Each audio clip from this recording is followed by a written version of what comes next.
Ready to move in premium triplex villas at Bachapalli APR Projects. Welcome to site 2024. తునిలో ఓట్ల గని ఎవరి సొంతం? ఒకప్పుడు తెలుగుదేశం పార్టీకి కంచుకోటగా ఉన్న తుని ఇప్పుడు వైసీపీకి అడ్డాగా మారిపోయింది. తుని నుంచి వరుసగా 2 సార్లు విజయం సాధించిన వైసీపీ మూడోసారి గెలిచి హ్యాట్రిక్ కొట్టాలని గట్టిగా ట్రై చేస్తోంది. అయితే తుని పైన మళ్ళీ పట్టు బిగించేందుకు టీడీపీ కూడా కొత్త ఎత్తులు వేస్తోంది.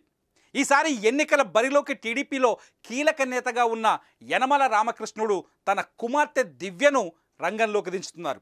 మరి మంత్రి దాడిశెట్టి రాజాను యనమల దివ్య ఓడిస్తారా, లేదంటే రాజా మరోసారి విజయంతో హ్యాట్రిక్ కొడతారా అన్నది ఇక్కడ ఆసక్తికరంగా మారింది. చూద్దాం సై 2024లో.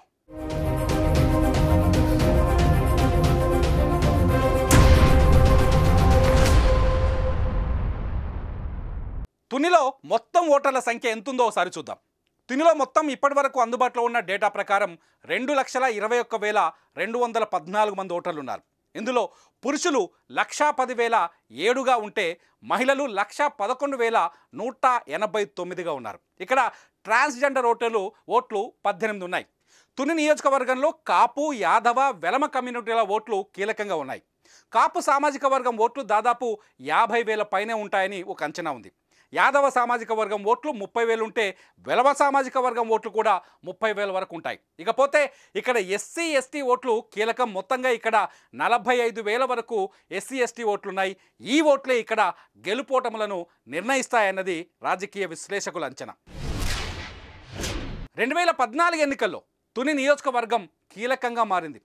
ఈసారి ఇక్కడి నుంచి ఎన్నికల బరిలోకి దిగుతున్న నేతలు అటు సామాజికంగా ఇటు రాజకీయంగా చాలా బలమైన వ్యక్తులు.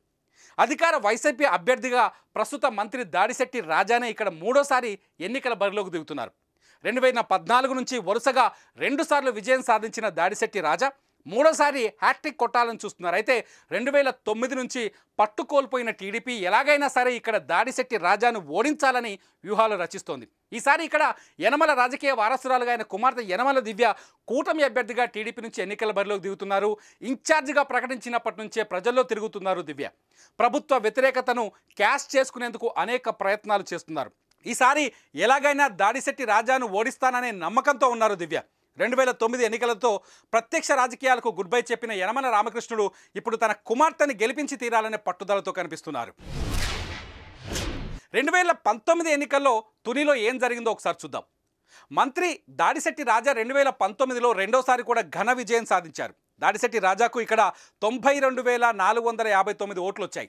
తన సమీప ప్రత్యర్థి యనమల కృష్ణుడి పైన, అప్పుడు యనమల సోదరుడు కృష్ణుడు ఇక్కడ ఎన్నికల బరిలోకి దిగారు. యనమల కృష్ణుడి పైన 24,016 ఓట్లతో ఆయన విజయం సాధించారు. 2014, 2019లో 2 సార్లు యనమల కృష్ణుడు అంటే యనమల రామకృష్ణుడు సోదరుడు ఓటమి పాలయ్యారు. మూడోసారి తనకు సెంటిమెంట్ వర్కౌట్ అవుతుందని ఆయన ఆశించిన అధిష్టానం ఆయనకు అవకాశం కల్పించలేకపోయింది. ఇక 2019లో జనసేన నుంచి ఇక్కడ ఎన్నికల బరిలోకి దిగిన వెంకటకృష్ణరాజు కేవలం 6,413 ఓట్లకే పరిమితమయ్యారు.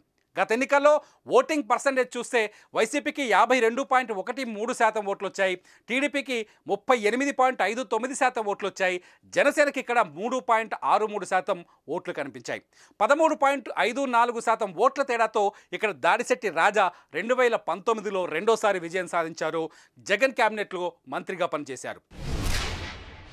ఇటు టీడీపీ అటు వైసీపీకి కీలకంగా మారిన తుని నియోజకవర్గంలో మరి ఈసారి విజయం ఎవరిని వరిస్తుంది? దాడిశెట్టి రాజాను ఓడించి టీడీపీ చరిత్రను తిరగరాస్తుందా, లేదంటే వైసీపీనే హ్యాట్రిక్ కొడుతుందా? కామెంట్ల రూపంలో మాకు తెలియజేయండి. సై 2024లో మరో నియోజకవర్గంతో మళ్ళీ కలుద్దాం. సుమన్ టీవీలో మీ పర్సనల్ అండ్ బిజినెస్ ప్రమోషన్స్ కోసం కింది నెంబర్కి కాంటాక్ట్ చేయండి.